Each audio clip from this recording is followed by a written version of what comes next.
brothers and sisters, greetings in the Master's name for Lord and Savior Jesus Christ. మన ప్రభు అయిన యేసుక్రీస్తు నామమునందు మీ అందరికీ శుభములండి. I'm extremely glad to be in the midst of you for the first time. మీ మధ్యలో మొదటిసారిగా ఉండటం నాకు చాలా సంతోషంగా ఉంది. I want to thank the church leadership for giving me this opportunity. మరి సంఘంలో ఉన్నటువంటి నాయకులకు ఈ అవకాశం ఇచ్చినందుకు వందనాలు తెలియజేసుకుంటున్నాను. Though it is first time for me to share in this church, it is not first time for Brother Praveen and me to share together. We have done that many times before. నేను మొదటిసారి దేవుని వాక్యం పంచుకుంటున్నా కానీ నేను ప్రవీణ్ కలిసి వాక్యం పంచుకోవటం ఇది మొదటిసారి ఏం కాదు. Yeah, and before I go into the word, I just had two books to introduce. దేవుని వాక్యంలోకి వెళ్ళటానికి ముందు రెండు పుస్తకాలు నా దగ్గర ఉన్నాయి మీకు చెప్పడానికి.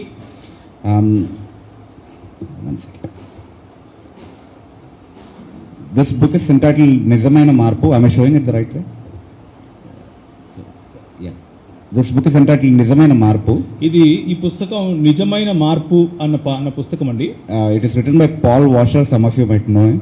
పాల్ వాషర్ చేత రాయబడింది ఇది. మీలో కొంతమందికి తెలిసి ఉండొచ్చు ఆయన. He wrote it in English, of course, through conversion, and it was translated into Telugu. ఆయన ఇంగ్లీష్ లో రాశారు, దాన్ని తెలుగులోకి తర్జుమా చేశారు. This is one book, and another one is this is titled Abadda Pravaktalu. ఇది అబద్ధ ప్రవక్తలు అన్న పేరు గల చిన్న పుస్తకం. This was originally written in Telugu. This is not a translated book. ఇది తెలుగులోనే రాయబడింది, ట్రాన్స్లేషన్ చేయలేదు. There is a missionary who works among the children in Tenali by name P.B. Manohar. Manohar గారు అని తెనాలిలో ఒక చిన్న పిల్లల మధ్య పని చేస్తారు మిషనరీ గారు. So he has written this book. This is the only book probably he has written for the adults. But he has written over 70 books for children actually. ఒక 70 పుస్తకాలు పిల్లల కోసం రాశారు, కానీ ఈ చిన్న పుస్తకం మాత్రం పెద్దల కోసం కూడా రాశారు ఆయన. So I just wanted to introduce these two books. The two books together are available for just ₹30 for us. ఈ రెండు పుస్తకాలు కలిపి ₹30 మాత్రమే మనకు అందుబాటులో ఉన్నాయి ఈ రోజు. I have copies with me, so whoever is interested can take it from me after the service. నా దగ్గర కాపీస్ ఉన్నాయి కాబట్టి మీకు కావాలి అంటే తీసుకోండి మన ఆరాధన తర్వాత. All right.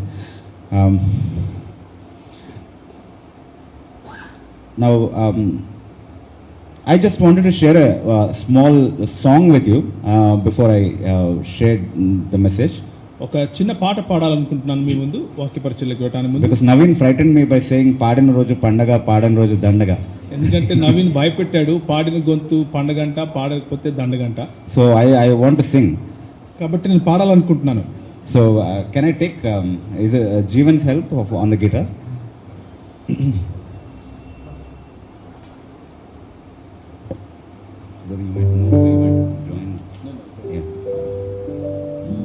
F15.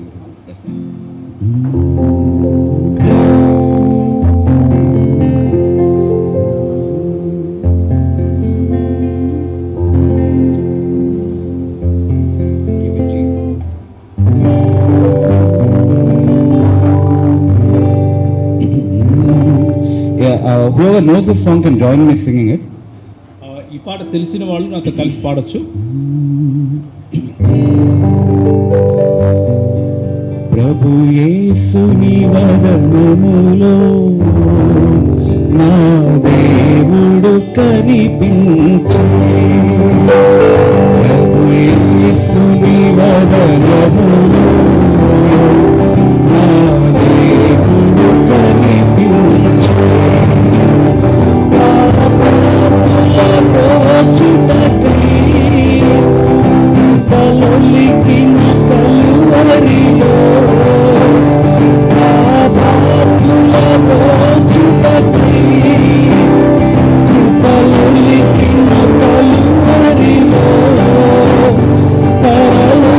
Come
into your presence and ask your help, Lord, even as we look unto you, Lord, to hear from your word.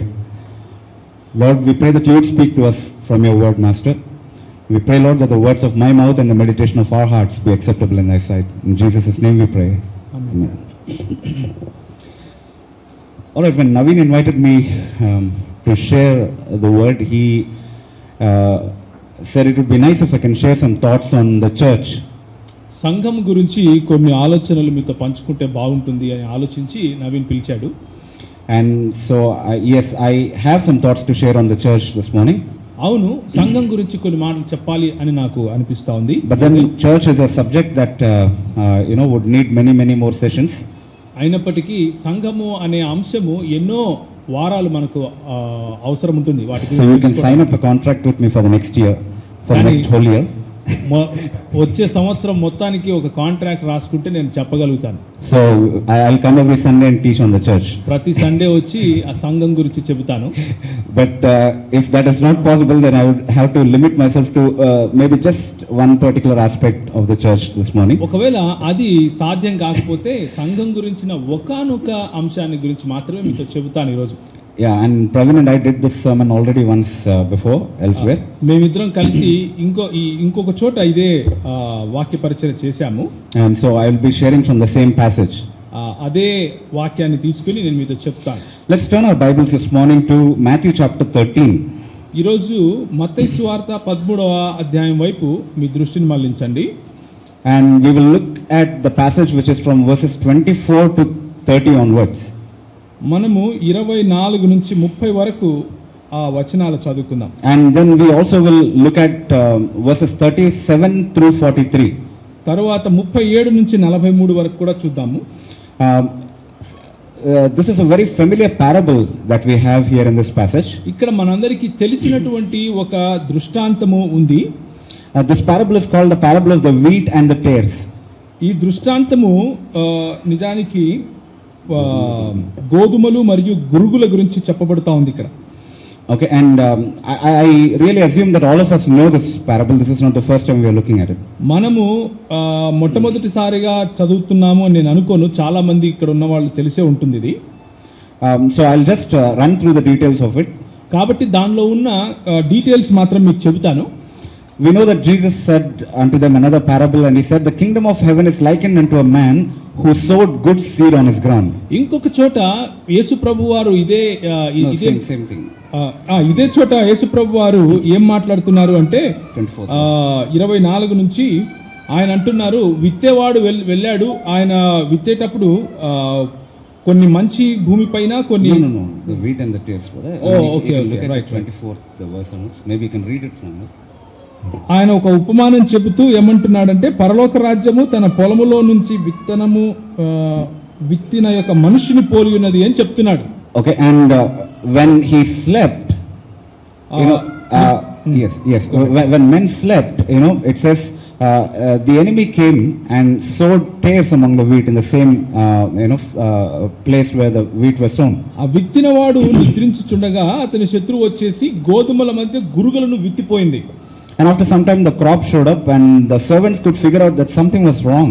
ఆ మొలకలు మొలిచాయి. ఆ తర్వాత చూస్తే గింజ పట్టి అవి అక్కడేదో తేడాగా కనిపిస్తా ఉంది విత్తినవాడికి. And so the servants came and spoke to the good man, the owner, and they said, did you not sow good seed on the ground? అప్పుడు యజమాని యొక్క దాసులు చూసి అక్కడ ఏదో సమస్యగా ఉంది అని తెలుసుకొని ఆయన దగ్గరికి వచ్చి అడుగుతున్నాడు, అయ్యా నీ పొలములో మంచి విత్తనాలే విత్తావు కదా, మరి గురుగులు ఎక్కడి నుంచి వచ్చాయి అని అడుగుతున్నారు. And he said, an enemy has done this. ఆయన అంటున్నాడు, శత్రువు చేసిన పని ఇది అన్నాడు. And then the servant suggested, why not we pluck up the tares? అందుకు వాళ్ళు దాసులు అంటున్నారు, ఈ గురుగులను ఏరి పారేద్దామా అని అడిగారు. And the master did not allow them to do that. అలా చేయకుండా ఆయన అన్నాడు, వద్దు గురుగులను వేరకండి అన్నాడు. Because he said in the process you might end up even doing harm to the wheat. అట్లా గురుగులను పెరికే సమయంలో వాటితో కూడా ఒకవేళ గోధుమలకు కూడా పెళ్లగించబడతాయేమో అన్నాడు. And then he said, let them grow together until the day of harvest. ఆయన అన్నాడు, కోతకాలం వచ్చే వరకు రెండింటిని కలిసి పెరగనివ్వండి అని చెప్పాడు. And then will the reapers make that distinction? They will gather the wheat into my barns and they will bundle up and burn the tares with fire. కోతకాలం వచ్చినప్పుడు గురుగులను ముందుగానే కూర్చేసి వాటిని కట్టలు కట్టి గోధుమలు ఒక కొట్టులో వేసి మిగిలిన వాటిని కాల్చి పారేస్తారు అని ఆయన చెప్పాడు. And so they will have to grow together until the day of harvest. కాబట్టి కోతకాలం వచ్చేంత వరకు కూడా ఆ రెండు కలిసే ఎదగాలి, కలిసే పెరగాలి. Everyone is listening to me? అందరూ వింటున్నారండి? Yeah. Okay. Now the disciples heard that, but they could not figure out much out of it. ఆ ఉపమానము శిష్యులు విన్నారు, కానీ అందులో నుంచి ఎక్కువ భాగం తెలుసుకోలేకపోయారు. And so when they got alone with Jesus, they said, Lord, declare unto us the parable of the tares. You read that in verse 36. అప్పుడు వాళ్ళు తిరిగి యేసు ప్రభువుతో ఏకాంతంలో కలిసినప్పుడు, ప్రభువా మీరు ఉపమానం అయితే చెప్పావు, దాన్ని కొంచెం వివరిస్తావా మాకు అని అడిగారు. And Jesus actually gives us the interpretation of this parable. అప్పుడు ఆయన ఇచ్చినటువంటి ఉపమానానికి నిజమైన వివరణ ఇవ్వటం మొదలు పెట్టారు. Now isn't that nice to know that Jesus has explained it for us so that we are not left to speculate what those could mean? ఎంత మంచిదండి, యేసు ప్రభువారు కేవలము ఏదో ఉపమానం చెప్పడమే కాకుండా ఆయన దాన్ని వివరించి కూడా మనకు చెప్తున్నారు చూడండి. And he said the good the field represents the world. ఆయన అన్నాడు పొలము అనేది లోకానికి సంబంధించింది, సాదృశ్యంగా ఉంది. And the man who sowed the seed, the good seed in the field is the son of man. మనుష్య కుమారుడు విత్తనములు విత్తిన వాడిని పోలినాడు. And the good seed represents the children of God's kingdom. మంచి విత్తనము రాజ్య సంబంధులు. The tares represent the children of the wicked ones. గురుగులు దుష్టుని సంబంధులు. And the one who sowed the tares is none other than the devil himself. అలా విత్తినవాడు ఇంకెవరో కాదు, శత్రువు లేక అపవాదే. And the day of harvest represents the day of the last day, the day of judgment. ఆ కోతకాలము అంటే ఇంకేదో కాదండి, యుగ సమాప్తే. Okay, and on that day there will be that gathering up together of wheat and then bundling together of the tares, and God's children will shine as the shining sun in their father's kingdom. We are told that in verse 43. So 43వ వచనంలో గనక చూస్తే ఆఖరి దినాన వాటిని కట్టలు కట్టినప్పుడు నీతిమంతులు తమ తండ్రి రాజ్యములో సూర్యుని వలె తేజరిల్లుదురు అని ఉంది. But the tares will be burnt with the unquenchable fire, which is hell. కానీ గురుగులు మాత్రం ఆరని అగ్నిలో వేసి కాల్చబడతాయి. Now that's the interpretation of the parable. అది ఉపమానము యొక్క అర్థం. So we have seen the parable and we have also seen the interpretation. మనం ఉపమానం చూసాము, దాని అర్థం కూడా చూసాం. So shall we pray and close in benediction? ఇంకా ప్రార్థన చేసుకుని ఇంటికి పోదామా? No, some of you might know me. I am not such an easy customer. మీలో కొంతమంది నాకు తెలుసు, నేను అంత సులభంగా మిమ్మల్ని వదిలేవాడిని కాదు. Okay, so we know the parable and the interpretation, but we are left with the application of it. మనము ఈ ఉపమానం ఏంటో చదివాము, దాని అర్థం కూడా తెలుసుకున్నాం, కానీ దాన్ని ఏ విధంగా మన జీవితంలో అన్వయించుకోవాలో కూడా చూడాలి కదా. So in order to help us apply this parable, there are some details that we need to closely look at. So ఈ ఉపమానాన్ని మన జీవితంలో అన్వయించుకోవటానికి కొన్ని విషయాలను దగ్గరగా చూడాలి. How does the parable begin? ఈ ఉపమానం ఎలా మొదలైందండి? It says the kingdom of heaven is likened unto. అది దేవుని రాజ్యము ఈ విధంగా ఉంది అన్నట్లుగా మొదలైంది. Is that right? అవునా కాదా? The kingdom of heaven is likened unto. పరలోక రాజ్యము ఈ విధంగా పోలి ఉంది అని మొదలుపెట్టాడు. So what we understand is that whatever this parable is talking about is a description of that kingdom of heaven, whatever it is that it's talking about. So ఈ ఉపమానం దేని గురించి అయితే చెబుతా ఉందో అది దేవుని యొక్క పరలోక రాజ్యానికి సంబంధించింది అన్న విషయం మనకు తెలుస్తా ఉంది. The entire description in this parable actually describes to us the kingdom of heaven. ఈ ఉపమానంలో ఉన్న ప్రతి మాట కూడా ఈ పరలోక రాజ్యానికి సంబంధించింది, దాన్ని వివరిస్తూ ఉంది. And so it is necessary for us to define at the outset what is this kingdom of heaven that Jesus is talking about. కాబట్టి ఇప్పుడు మనకు పరలోక రాజ్యము దేని గురించి అయితే యేసు ప్రభు మాట్లాడుతున్నాడో దాన్ని నిర్వచించుకోవాల్సిన అవసరం ఉంది. Because unless we know the meaning of this kingdom of heaven, we are not in a position to make an application of this parable at all. కాబట్టి పరలోక రాజ్యం యొక్క నిర్వచనం లేకపోతే దాన్ని పూర్తిగా అర్థం చేసుకోనంత వరకు మనము ఈ యొక్క ఉపమానాన్ని మన జీవితంలో అన్వయించుకోవడం అసాధ్యమవుతుంది. Now what is this kingdom of heaven that is described here? ఇప్పుడు ఈ దేవుని యొక్క పరలోక రాజ్యము అన్నది ఏంటి? Usually when we talk about the kingdom of heaven, what do we think of in our minds? మనము పరలోక రాజ్యము అనగానే మన మనసుల్లో ఏం ఆలోచిస్తామండి?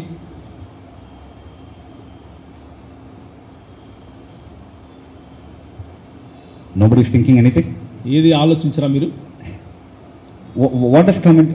What comes into your mind when you talk about the kingdom of heaven? మీ మనసులోకి ఏం వస్తా ఉంది? Oh yeah, you think of that place where God dwells. పరలోక రాజ్యము అంటే దేవుడు నివసించే స్థలము. You think of the angels singing God's glory. వెంటనే మనము దేవదూతలు దేవుని యొక్క మహిమను పాడుతూ కనిపిస్తారు మనకు. You think of the streets of gold and all of that description that you have. మన మనసులో మనం చదువుకున్న ఆ వివరణ అంతా వస్తుంది. అంటే కనకపు రోడ్లు ఉంటాయి, లేకపోతే ఏదో చాలా మహిమైశ్వరంతో ఉంటుంది. In short, we think of that place to which we go after our death, right? ఈజీగా చెప్పాలి అంటే మనం చనిపోయిన తర్వాత ఏ పరలోకానికైతే వెళ్తామో దాని గురించి ఆలోచిస్తాం. We think of that place which Jesus promised, saying, "In my Father's house are many mansions, otherwise I would have told you. I will come, I go to prepare a place for you." So we think of that place, in fact. నా తండ్రి ఇంట్లో ఎన్నో భవనాలు ఉన్నాయి, ఒకవేళ లేకపోతే నేను చెప్పుండేవాడిని, నేను వెళ్ళి మీకోసం ఒకటి తయారు చేస్తాను, తిరిగి వచ్చి మిమ్మల్ని తీసుకెళ్తాను అని ఏ రాజ్యం గురించి అయితే యేసు ప్రభు చెప్పాడో దాని గురించి మనం ఆలోచిస్తాం. But I say the kingdom of heaven that we read here in Matthew chapter 13 is not talking about that kingdom of heaven at all. కానీ నేనేం చెప్తున్నాను అంటే ఇక్కడ యేసు ప్రభువు మాట్లాడే పరలోక రాజ్యము మనము పరలోకానికి చనిపోయిన తర్వాత వెళ్ళే పరలోక రాజ్యం గురించి కాదు. How do I know that? నాకెలా తెలుసండి? There are several things that indicate that idea within this parable itself, that it is not talking about that kingdom of heaven. ఈ దృష్టాంతము లేక ఉపమానంలోనే ఎన్నో విషయాలు ఆ విధంగా ఆలోచించడానికి నన్ను ప్రేరేపిస్తున్నాయి. Can you suggest some of the things which help us understand that this is not talking about that eternal kingdom of heaven? అలా నిత్యత్వంలో ఉండే పరలోక రాజ్యం గురించి ఈ ఉపమానం చెప్పటం లేదు అన్న విధంగా ఏదైనా కొన్ని సలహాలు మీరు చెప్పగలరా? కొన్ని అంశాలు ఇందులో నుంచి తీసి చెప్పగలరా? Yeah, that's an important thing. To start off with, the field represents what? మొదలు పెట్టడానికి ఆ ఫీల్డ్ అనేది లేకపోతే ఆ పొలం ఏంటండి? It represents the world, this world, right? పరలోక రాజ్యము లోకానికి పొలము లోకానికి సాదృశ్యంగా ఉంది. And so this sowing and this growing up of the crop is all happening in this world, in fact. So విత్తటము పెరగటము ఇదంతా కూడా ఈ లోకంలో జరుగుతూ ఉంది. And a second important thing is, we see that there is a coexisting of the wheat and the tares together. The children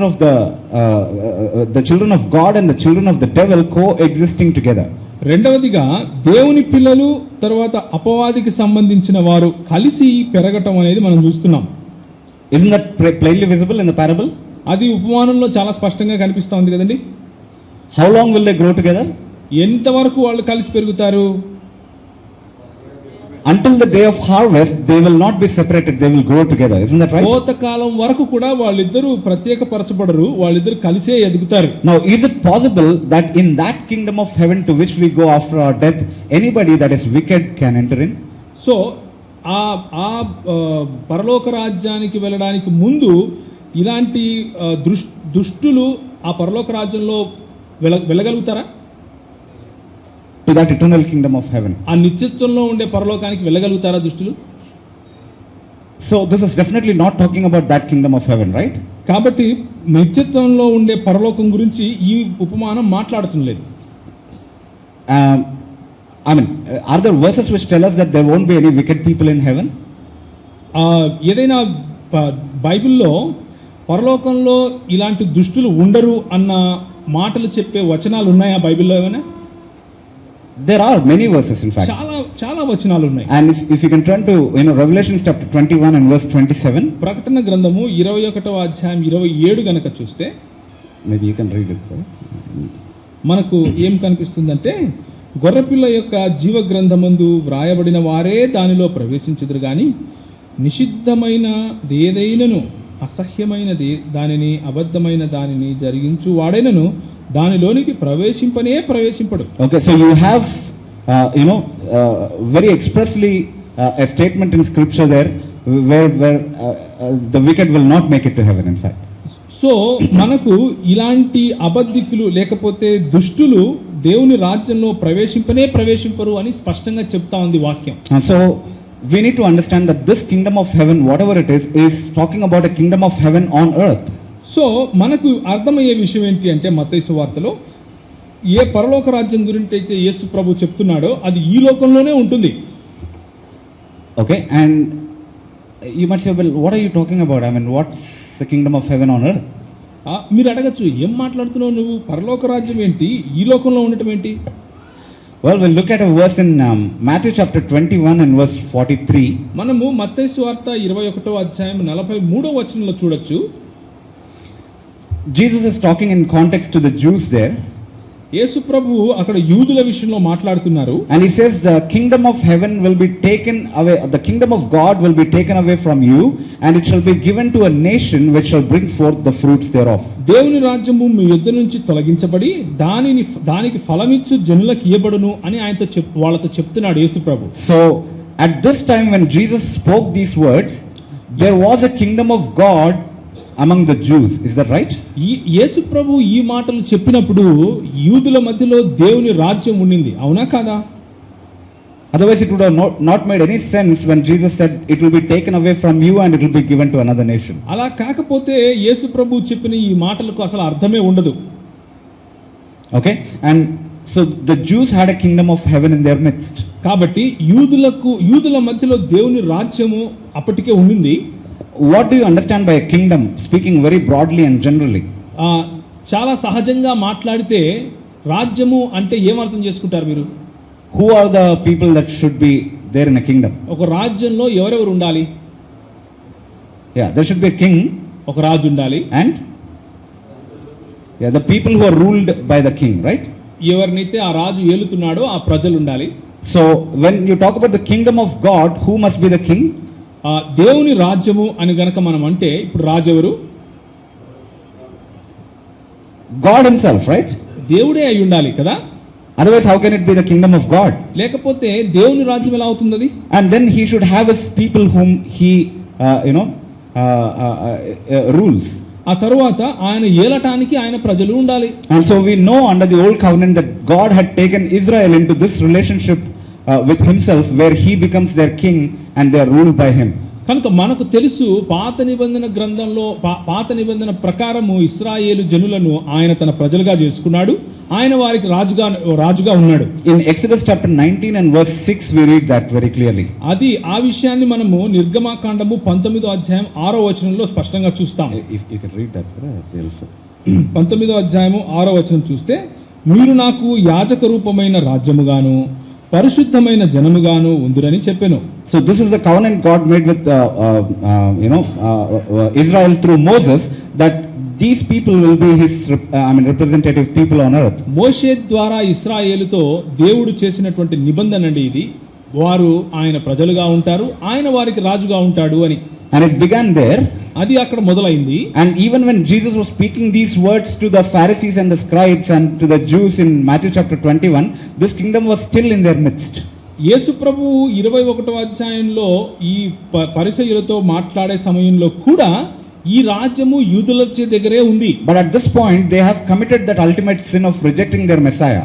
కానీ వాళ్ళు అక్కడ వారి కోసం వచ్చినటువంటి మెస్సియాను తృణీకరించి అతి పెద్ద పాపం చేశారు. And so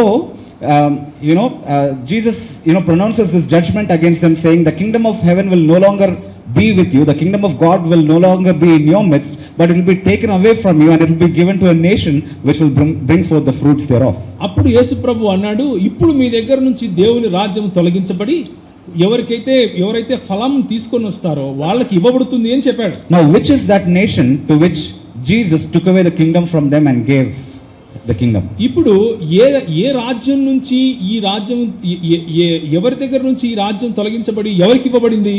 It was taken away from the Jews. ఇది యూదుల వద్ద నుంచి తీసివేయబడింది. And given to whom? ఎవరికి ఇవ్వబడింది? Which nation? ఏ దేశానికి?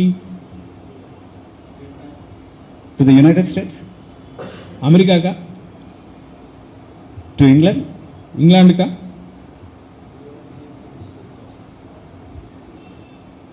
Well, those are Christian nations, right? So, I mean, it might have been given to అవన్నీ them. కూడా క్రైస్తవ దేశాలే కదా, వాళ్ళకే ఇచ్చి ఉండొచ్చు.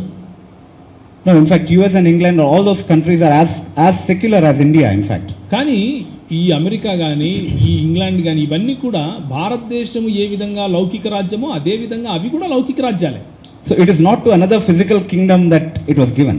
కాబట్టి దేవుని రాజ్యము ఇంకొక పదార్థమైన లేకపోతే శారీరకమైనటువంటి రాజ్యానికి ఇవ్వబడలేదు. But to whom was it given? ఎవరికి ఇవ్వబడింది అది? Those who believe in. So, can you give me a more specific term for those who believe in Him? Yeah. Can you give me a more specific term for those who believe in Jesus? ఎవరైతే ప్రభువును విశ్వసించారో అని చెబితే దానికి ఇంకొంచెం వివరణ ఇవ్వగలరా? ఎవరు ప్రభువును విశ్వసించారు? What are we called? మనం ఏమని పిలువబడ్డాం? We are called the church. Is that right? మనము సంఘముగా పిలువబడ్డాం. So, the kingdom of heaven was taken away from the Jews and it was given to the church. కాబట్టి దేవుని రాజ్యము యూదుల నుంచి తొలగించబడి సంఘం చేతికి ఇవ్వబడింది. Now, is the church called a nation somewhere? ఈ సంఘాన్ని దేశముగా లేకపోతే రాజ్యముగా ఎక్కడైనా పిలిచారా? Yes, 1 Peter chapter 2 and verse 9. మొదటి పేతురు 2వ అధ్యాయం 9వ వచనం. And you see the same language used there for the church which was used for the Jews then. ఈ యూదులకు ఏ భాషనైతే మాట్లాడారో అదే భాషను ఇక్కడ సంఘం గురించి మాట్లాడుతున్నారండి. What we read in Exodus chapter 19 verse 6 for the Jews applies to the church today. ఏదైతే మనము నిర్గమాకాండము 19వ అధ్యాయం 6వ వచనం చదివామో అదే మాట ఈ రోజు సంఘానికి కూడా అన్వయించబడుతుంది. You are a chosen nation, a royal priesthood. You are a chosen generation, a royal priesthood and a holy nation unto God. ఇక్కడ ఏముంటుందంటే 2వ అధ్యాయము మొదటి పేతురు 9వ వచనం. అయితే మీరు చీకట్లో నుండి ఆశ్చర్యమైన మిమ్మల్ని పిలిచిన వాని గుణాతిశయములను ప్రచురము చేయ నిమిత్తము ఏర్పరచబడిన వంశము, రాజులైన యాజక సమూహము, పరిశుద్ధ జనము, దేవుని సొత్తైన ప్రజలు అయ్యున్నారు అని ఉంది. Okay, so isn't that plain that this is the kingdom? The church has received that kingdom from the hand of the Jews. ఈ వచనం ప్రకారము స్పష్టంగా మనకు తెలిసిపోతుంది కదా, మన యూదుల చేతిలో నుంచి తొలగించబడి ఈ రాజ్యము మనకి ఇవ్వబడింది. And another thing that very strongly argues this case is, who is the one who sowed the good seed in the field? ఇంకొక మంచి మాట మనకు చెప్పేది ఏంటి అంటే, ఎవరండి ఈ విత్తనం విత్తింది? The Son of Man, right? మనుష్య కుమారుడు. Who is that Son of Man? ఎవరు మనుష్య కుమారుడు అంటే? Jesus Christ, right? యేసు ప్రభువారు. Now, can you think of one thing which Jesus planted on the earth by virtue of his death and his resurrection? ఆయన మరణ పునరుత్థానముల కారణంగా యేసు ప్రభువు నాటిన లేకపోతే విత్తిన ఏదైనా ఒకదాని గురించి ఆలోచించగలరా? It is a church. అది సంఘమే. Okay? And so, this kingdom of heaven which we read in this parable is referring to the kingdom of heaven on earth, which is the church.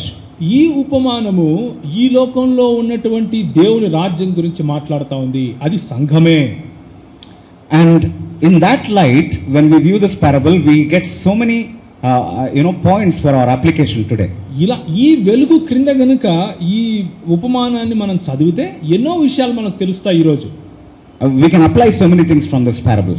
ఈ ఉపమానం నుంచి ఎన్నో విషయాలు మన జీవితానికి అన్వయించుకోవచ్చు. First observation that we make is that the church of Christ on earth is a mixed body.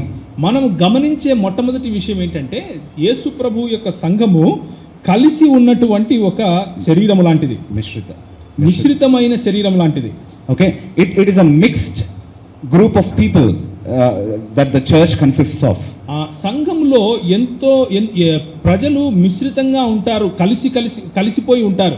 In this church will coexist the children of God's kingdom and the children of the devil together. ఈ సంఘంలో దేవుని పిల్లలు తరువాత అపవాది పిల్లలు కలిసి పెరుగుతారు. And this is true of every group of people who bear the name the church on them.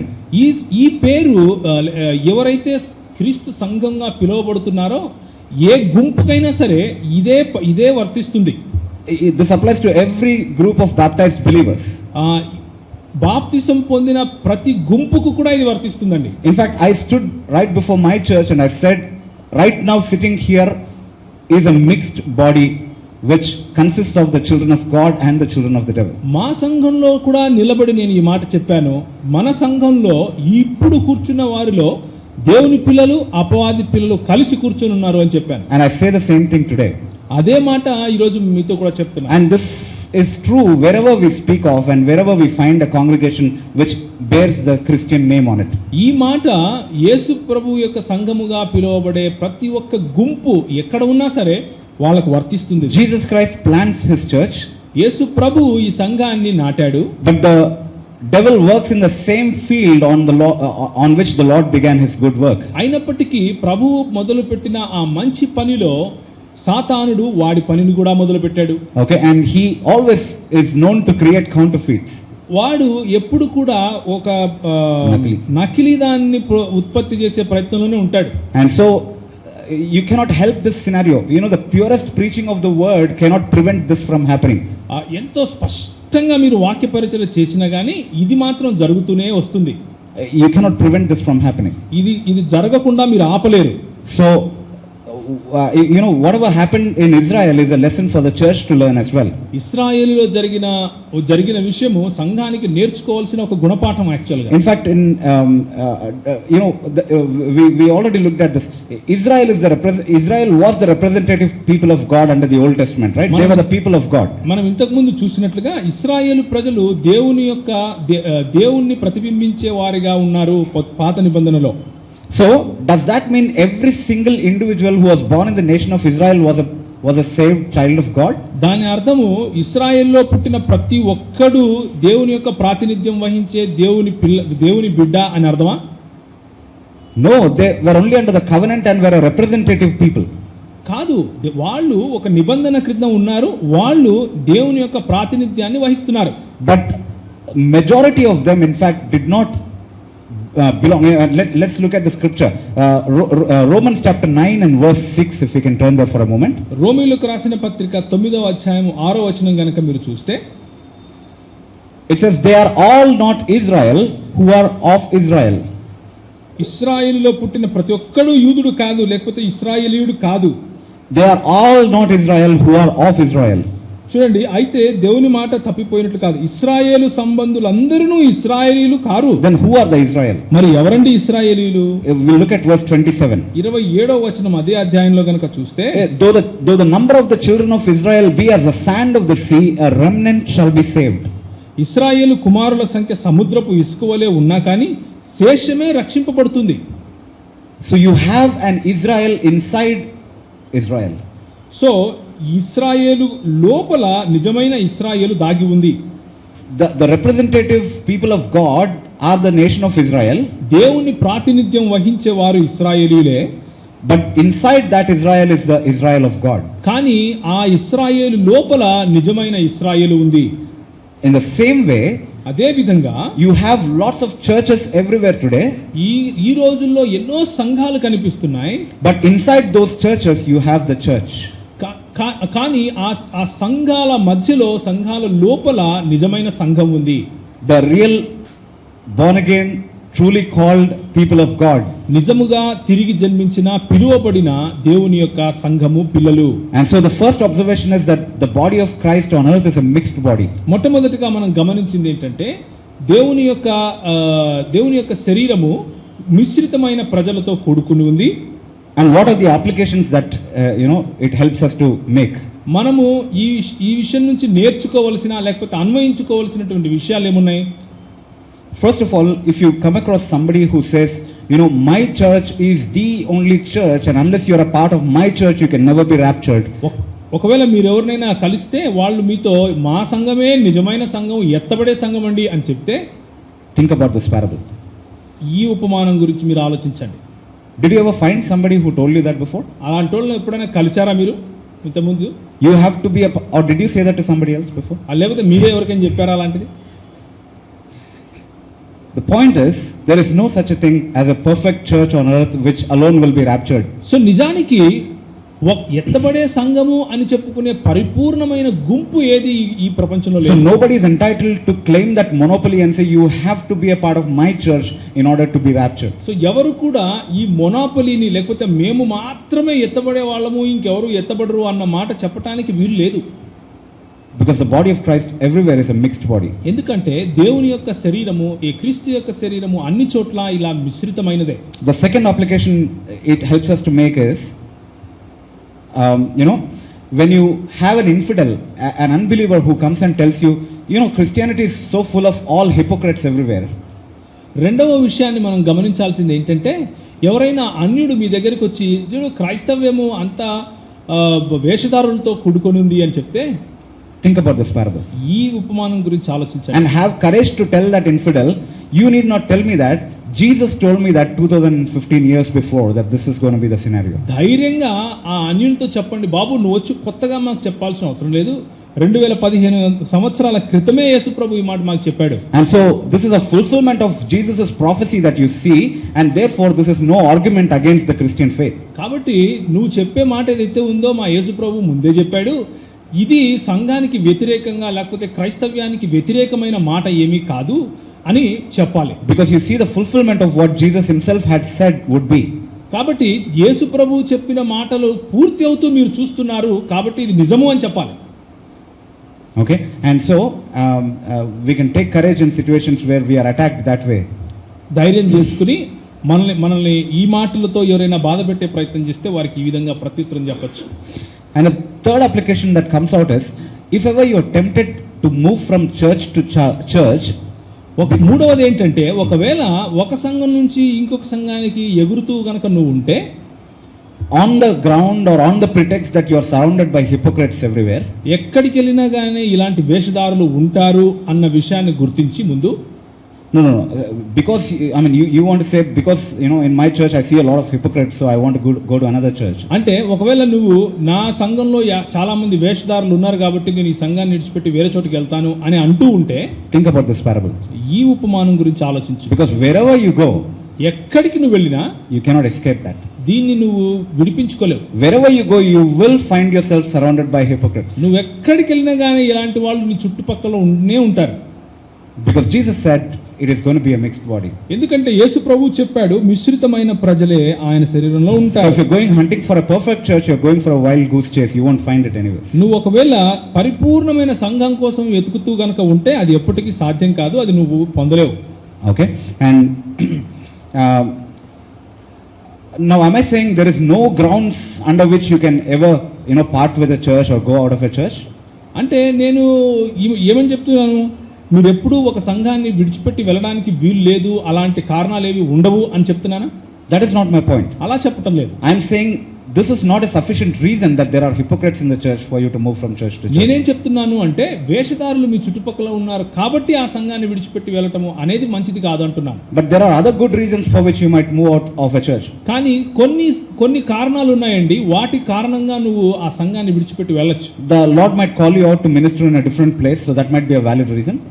ఒక రకంగా చెప్పాలి అంటే ఉన్న స్థలం నుంచి బయటికి వచ్చి వేరే స్థలంలో నువ్వు పరిచయం చేయని ప్రభు పిలచొచ్చు.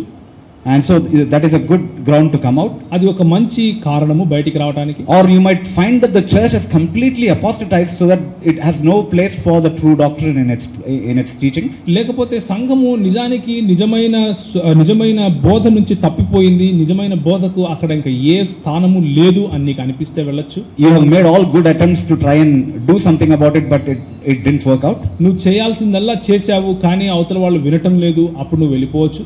Yeah.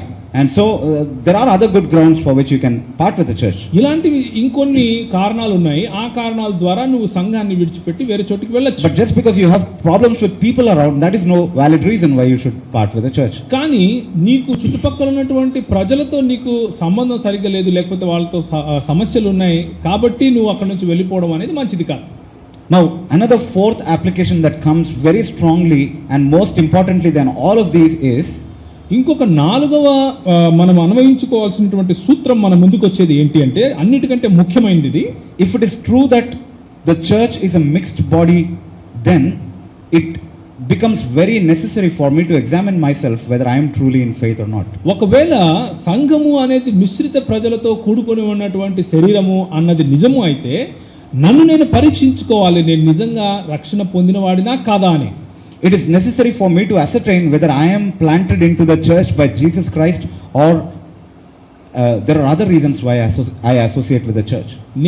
నన్ను నేను పరీక్షించుకోవాలి, నిజంగా యేసు ప్రభువు చేత నేను రక్షింపబడి ఈ సంఘంలో నాటబడ్డానా, లేక వేరే కారణాల వల్ల సంఘంతో నేను కలిసి ఎదుగుతున్నానా అని తెలుసుకోవాలి. This parable clearly teaches me that just because I go to the church it doesn't make me a Christian. మనకు ఈ ఉపమానం చాలా స్పష్టంగా నేర్పించే సత్యం ఏంటంటే, నేను సంఘానికి వెళ్ళినంత మాత్రాన నేను రక్షింపబడ్డాను అన్న గ్యారంటీ ఏమీ లేదు. You know, it is two different things. To go to Christ and to go to a church are two different things. క్రీస్తు వద్దకు వెళ్ళటము లేకపోతే నుంచి సంఘానికి వెళ్ళటము అనేది చాలా వేరైన అంశం అండి. You can go to church and still have not gone to Christ at all. నువ్వు సంఘానికి వెళ్తూనే ఉండొచ్చు, కానీ క్రీస్తు ఎవరో నీకు తెలియకపోయి ఉండొచ్చు. But if you come to Christ, He will necessarily make you a part of a church. ఒకవేళ నువ్వు క్రీస్తు వాడివి అయితే, క్రీస్తు దగ్గరికి వచ్చి ఉంటే ఆయన తప్పకుండా నిన్ను సంఘంలో నాటి ఉంటాడు. So all who belong to Christ are a part of the church. క్రీస్తుకు సంబంధించిన ప్రతి ఒక్కరూ సంఘంలోనే ఉంటారు. But all who are a part of the church need not belong to Christ. కానీ సంఘంలో ఉన్న ప్రతి ఒక్కరూ క్రీస్తుకు సంబంధించిన వారు కాకపోవచ్చు. You got that point? అర్థమైందా అండి ఆ విషయం? If you got that, you got the whole sermon. ఒకవేళ నీకు అది అర్థమై ఉంటే నేను చెప్పాలనుకున్నదంతా మీకు తెలిసిపోయింది అని అర్థం. And that should propel us, and that should really compel us. That should really, constrain us to examine ourselves whether we are truly in faith or not. ఒకవేళ అది మీకు అర్థమై ఉంటే ఇప్పుడు మనందరం కూడా మనల్ని మనము పరీక్షించుకోవాలి, నిజంగా నేను రక్షణ పొంది నిజంగా నేను క్రీస్తు వాడనా కాదా అని. No, that is a test from which no one is exempted. ఆ పరీక్ష ప్రతి ఒక్కరూ చేసుకోవాల్సిందే, ఎవరికి మినహాయింపు లేదు. Because the apostle Paul himself said, having preached, I beat my body and bring it to subjection, lest having preached unto many, I myself should be a castaway. ఎందుకంటే పౌలు గారే చెప్తున్నారు, నా శరీరాన్ని నేను కుట్టుకుంటూ కుళ్ళబొడుచుకుంటూ అందరికీ వాక్యోపదేశం చేసి నేనే తప్పిపోకుండా నన్ను నేను కాపాడుకుంటున్నాను అని చెప్తాడు. And so to examine oneself, discipline oneself according to the word of God is something that is not exempted for any of us. So మనల్ని మనం పరీక్షించుకోవటము, దేవుని వాక్యము యొక్క ప్రకాశంలో మనల్ని మనం సరిచేసుకోవటము అనేది ఎవరికీ మినహాయింపు లేదండి. Now the second important thing, and let's get can I just go on for just 10 more minutes? Yes. Yeah. Okay. Right. The second important thing that comes to our observation here, రెండవ ప్రాముఖ్యమైన విషయము మన దృష్టికి వచ్చేది ఏంటంటే, the wheat and the tares are very, very identical. గోధుమలు గురుగులు రెండు కూడా ఒకటే మాదిరిగా ఉంటాయి. It is very difficult to tell the tare from the wheat or to identify them. గోధుమల నుంచి గురుగులను ప్రత్యేకపరచటము లేకపోతే వాటిని గుర్తించి తీసివేయటం అనేది చాలా కష్టం. How do I know that from this parable? ఈ ఉపమానం నుంచి నాకు ఎలా తెలుసు ఆ విషయం? Because Jesus does not allow the master does not allow the servants to actually pluck out the tares. ఎందుకంటే యజమాని దాసులకు అనుమతి ఇవ్వటం లేదు, మీరు పీకేయండి వాటిని అని. Because the reason is because in the process you might end up doing harm to the wheat. ఎందుకంటే అలా పెరికే సమయంలో వాటితో కూడా గోధుమలు కూడా పెళ్ళగిచ్చేస్తారేమో అని ఆయన చెప్తున్నాడు. Now why is there a possibility of that confusion? ఎందుకని అలా జరిగే అవకాశం ఉందంటారు? Because they are so identical, isn't it? ఎందుకంటే ఆ రెండు ఒకటే మాదిరిగా కనిపిస్తాయి కాబట్టి. Now that should again compel us for a closer examination of ourselves. కాబట్టి ఇది మళ్ళీ ఇంకొకసారి మనల్ని మనం పరీక్షించుకోవటానికి ఇది ప్రేరేపిస్తుంది. Just because I appear so much like a child of God for everyone, it need not make me a child of God. నేను ఏదో దేవుని బిడ్డలాగా కనిపిస్తాను కాబట్టి నేను దేవుని బిడ్డను అయిపోనండి. Okay, and just because there is a lot of things which are common with the children of God and a hypocrite, it doesn't make the hypocrite a child of God. ఈ వేషధారునికి దేవుని పిల్లలకు ఎన్నో విషయాల్లో సమాంతరత ఉన్నంత మాత్రాన వేషధారుడు ఎప్పుడు కూడా దేవుని బిడ్డ కాడు. And you read throughout the church history, మనము సంఘం యొక్క చరిత్రను గనక చూస్తే right from the beginning you will have the servants of God making the same complaint to the master. Master, have you not sown good seed in the ground? Whence then has it tares? మొట్టమొదటి నుంచి ఇప్పటి వరకు కూడా ఎన్నోసార్లు ఈ చరిత్రలో చూస్తూనే వస్తున్నాం. ప్రభువా, నువ్వు నిజమైన గోధుమలు నాటలేదా, మరి ఈ గురుగులు ఎక్కడి నుంచి వచ్చాయి అని అడిగే వాళ్ళని చూస్తూనే ఉన్నాం. And the servants of God may not be using the same language, but the implication of what they say is the same thing. దేవుని దాసులు అదే భాషను మాట్లాడి ఒకవేళ అడిగి ఉండకపోవచ్చు, కానీ వాళ్ళు అడిగిన దాని సారాంశం మాత్రం ఇదే. I mean, is it not faithful teaching of the word that has happened, and why is this the outcome of it? ఇది దేవుని వాక్యము బోధించే ఒక స్పష్టమైన లేకపోతే సరళమైన బోధ కాదంటారా? Okay, and then the only response the master gives is, don't meddle with it until the day of harvest. అప్పుడు యజమాని చెప్పే ఒకే ఒక ఆన్సర్ ఏంటి అంటే, దాన్ని మధ్యలో పెరకేయకండి, కోతకాలం వరకు ఆగండి. And so this is going to happen until the day of harvest. This is going to continue until the day of harvest. కోతకాలం వచ్చేంత వరకు ఇది జరుగుతూనే ఉంటుంది. Now there might be a question in our minds, then where is the place of church discipline? ఇప్పుడు మన మనసులో ఒక ప్రశ్న రావచ్చు, మరి సంఘంలో ఉండే క్రమశిక్షణకు ఎక్కడ స్థానం ఎక్కడ? Where is the place of excommunication, which the Bible very clearly talks about in certain cases? మరి బైబిల్ గ్రంథము కొంతమందిని సంఘం నుంచి వెలివేసే విషయం గురించి కూడా మాట్లాడుతుంది కదా, అది ఎక్కడ వస్తుంది ఇక్కడ? For example, in 1 Corinthians chapter 5, we are told of a man who lived in open fornication, and the apostle Paul complained that they did not take any steps to actually excommunicate the man from their midst. మొదటి కొరింథీ 5వ అధ్యాయంలో చాలా స్పష్టంగా పౌలు గారు ఒక వ్యక్తి బాహాటంగా అందరికీ తెలిసిన విధంగానే ఒక వ్యభిచారమైన జీవితంలో జీవిస్తూ ఉంటే వాడిని ఎందుకు ఇంకా మీరు వెలివేయలేదు అని కంప్లైంట్ చేస్తున్నట్లుగా మనం చూస్తాం. In fact, he says, I do not say that you should not associate with the wicked men of this world, in which case you will have to go out of the world, but I only say that if any man is named a brother and if he lives in fornication or in wickedness, then don't associate or even eat with such a man. అప్పుడు పౌలు ఏమంటున్నాడు అంటే 9th verse.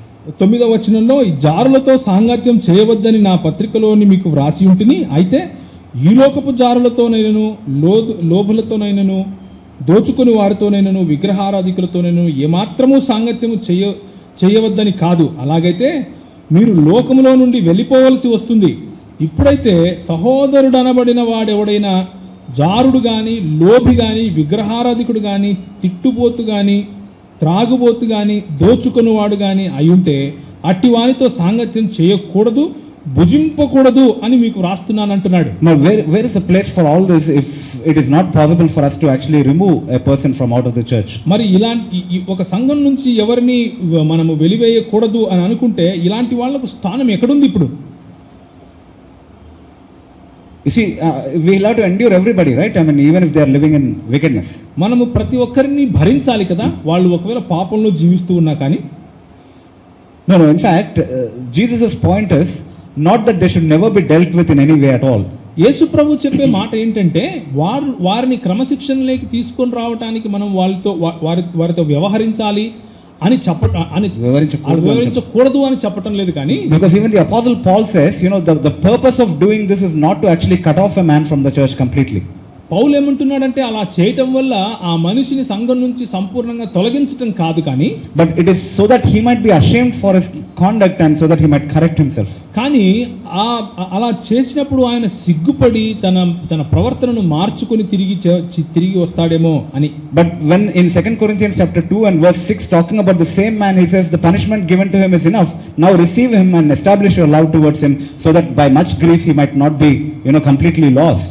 అదే మాటను మళ్ళీ చెప్తూ 2 కొరింథీ 2వ అధ్యాయం 6వ వచనంలో, అట్టి వారికి మీలో ఎక్కువ మంది వలన కలిగిన ఈ శిక్ష చాలు, కనుక మీరు వారిని క్షమించి ఆదరించడం మంచిది అని ఆయన చెప్తున్నాడు. And so it is definitely possible for us to discipline somebody with a motive that he might be corrected, but not in order to cut somebody off. కాబట్టి క్రమశిక్షణలో పెట్టి వారిని తిరిగి సంఘంలోనికి తీసుకొని రావడానికి మనం చేసే ప్రయత్నం మంచిదే కానీ అలాంటి వాళ్ళను మొత్తానికే సంఘంలో నుంచి వెలివేయమని కాదు. It is very blessed on Jesus' part that he did not give that authority to the church to actually decide who is the wheat and who is the tare. నిజానికి ఇది చాలా మంచిదండి. యేసు ప్రభు వారు సంఘానికి ఏది గోధుమ ఏది గురుగు అని నిర్ణయించే అధికారం ఇవ్వలేదు. Because even leaders are just flesh and blood, you see. ఎందుకంటే నాయకులు కూడా రక్త మాంసములు కలిగిన వాళ్ళే కదా. They will also have personal preferences and, partial way of looking at things. వాళ్ళకు కూడా వాళ్ళ సొంత ఆలోచనలు ఉంటాయి. స్వార్థంతో లేకపోతే పక్షపాతంతో ఒకరిని చూసే అవకాశం ఉంటుంది. They like some people, they dislike some people, which is very natural for anyone, in fact. కొంతమందిని ప్రేమించడం, కొంతమందిని ప్రేమించకపోవటం, లేకపోతే ఇష్టపడకపోవటం అనేది సహజంగా జరిగేదే. And so who would be the tare in such a scenario? కాబట్టి అలాంటి సమయంలో ఎవరు గోధుమ? The ones I like are the wheat, the ones I don't like are the tares. ఎవరినైతే నేను ఇష్టపడతానో వాడు గోధుమ, ఎవరినైతే నేను ఇష్టపడనో వాడు గురుగు. But praise God that, God did not give us that liberty to కానీ decide. దేవునికి స్తుతి చెల్లును గాక, ఆయన మనకు అలాంటి అధికారం ఇవ్వలేదు. But we need to still realize this fact that this is true in the church, that it is a mixed body. అయితే మనము తెలుసుకోవాల్సినటువంటి ఒక సత్యం ఏంటి అంటే, దేవుని శరీరము అనేది మిశ్రితమైన ప్రజలతో కూడింది. And the point of realizing that is not to finger point at somebody else, but to examine myself.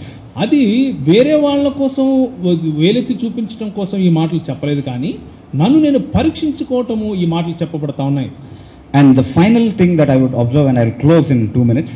ఆఖరి మాట చెప్పి 2 నిమిషాలు నేను ముగిస్తాను. The very good news that we read is that this is not going to be the state of affairs forever. మనకు తెలిసే ఒక మంచి విషయం ఏంటి అంటే, ఇదే తరహాలో ఆ నిత్యత్వంలో మనం ఉండం. There is coming a day of separation when God's church will be purified from the presence of every wheat, every tare. ఒకానొక రోజు వస్తుంది, గురుగులన్నీ కూడా గోధుమల నుంచి ప్రత్యేకింపబడతాయి. Okay, and we will see the fulfillment of that promise that the righteous will shine as the shining sun in their father's kingdom. దేవుని రాజ్యములో సూర్యుని వలె తేజరిల్లుతారు అన్నటువంటి ఆ మాట నిజమయ్యే రోజు ఒకానొక రోజు రాబోతా ఉంది. But what is the criteria by which I can examine and ascertain today for myself and know whether I am truly a wheat or whether I am truly a tare? కానీ నేను నిజంగా గోధుమన లేక గురుగునా అన్న విషయాన్ని ఏ విధంగా నేను పరీక్షించుకొని తెలుసుకోవచ్చు? నేను There is something that indicates that in this parable itself. ఈ ఉపమానంలోనే ఒక విషయం ఉంది, ఆ విషయం ద్వారా నేను చూసుకోవచ్చు. Who are the ones whom the angels identify as tares and cut off from God's kingdom? గురుగులుగా ఎవరిని గుర్తించి దేవదూతలు కోసి పారేశారు చూడండి. In verse 41, 41వ వచనంలో, everyone that works offense and works wickedness, isn't it? If you can read that verse. తెలుగులో ఏముందంటే, తన దూతలను పంపును, వారాయన రాజ్యములో నుండి ఆటంకములకు సకలమైన వాటిని దుర్నీతి పరులను కూర్చి అగ్నిగుండంలో పడవేస్తారు. The point of examining is, has Jesus, the first point of examination is, has Jesus saved me from my sins? మొట్టమొదటిది మనం అర్థం చేసుకోవాల్సింది ఏంటంటే, నా పాపముల నుండి యేసు నన్ను రక్షించాడా? The very nature of salvation is that he saves me from my sins. He doesn't save me in my sins. రక్షణ యొక్క మూల పాఠం ఏంటంటే, పాపముల నుండి నన్ను రక్షిస్తాడు, కానీ పాపముల కొరకు ఆయన రక్షించడు. He doesn't allow me to continue in the state in which he finds me. పాపముల్లోనే మళ్ళీ బ్రతికేందుకు ఆయన నన్ను రక్షించలేదు. Okay, and so do I still have, for people to look at me, I might look like a good child of God. ప్రజలు చూడటానికి నేను మంచి దేవుని బిడ్డగా కనిపించొచ్చు. But what is it that I do in secret? కానీ నా రహస్యంగా నేను ఏం చేస్తున్నాను? Do I work abomination? నేను దేవునికి హేయమైనవి చేస్తున్నానా? Do I work things in my heart, even in my imaginations, things which are displeasing to God? నా మనసులో, నా ఊహలో దేవునికి ఇష్టపడనివి నేను ఏమైనా చేస్తున్నానా? That is the mark of somebody who is a tare. అది గురుగు యొక్క లక్షణం. Now, am I saying that a wheat will never ever sin? The child of God can never fall into sin? నేను గోధుమ ఎప్పుడు పాపం చేయదు, ఎప్పుడు పాపంలో పడిపోదు అని నేను చెప్తున్నానా? Does the word of God say that? అది దేవుని వాక్యం అలా చెప్తుందా? In 1 John chapter 1 and verse 8 we are told, if we say we are without sin, we deceive ourselves and the truth does not abide in us. మొదటి యోహాను 1వ అధ్యాయం 8వ వచనం ఏం చెప్తుంది అంటే, నేను పాపము ఎరుగను, పాపము చేయను అని ఎవడైనా చెబితే వాడు అబద్ధికుడు, దేవుణ్ణి అబద్ధికుడిగా చేస్తున్నాడు అని చెప్తుంది. So the children of God also continue to fight and struggle against sin. కనుక దేవుని ప్రజలు కూడా ఈ పాపానికి వ్యతిరేకంగా పోరాడవలసిందే, దానికి వ్యతిరేకంగా వాళ్ళు జీవించవలసిందే. And they will constantly have, problems with sin, in fact, in their life. పాపానికి సంబంధించినటువంటి ఎన్నో సమస్యలు వారి జీవితంలో కూడా ఉంటాయి. But the difference is that you won't love your sin as you did before. కానీ ఇంతకు ముందు నువ్వు పాపాన్ని ప్రేమించినట్లుగా ఇప్పుడు పాపాన్ని ప్రేమించవు. Because you've been changed by Jesus, because you have been made his child, you will begin to love everything that Jesus loves, and you will begin to hate everything that Jesus hates.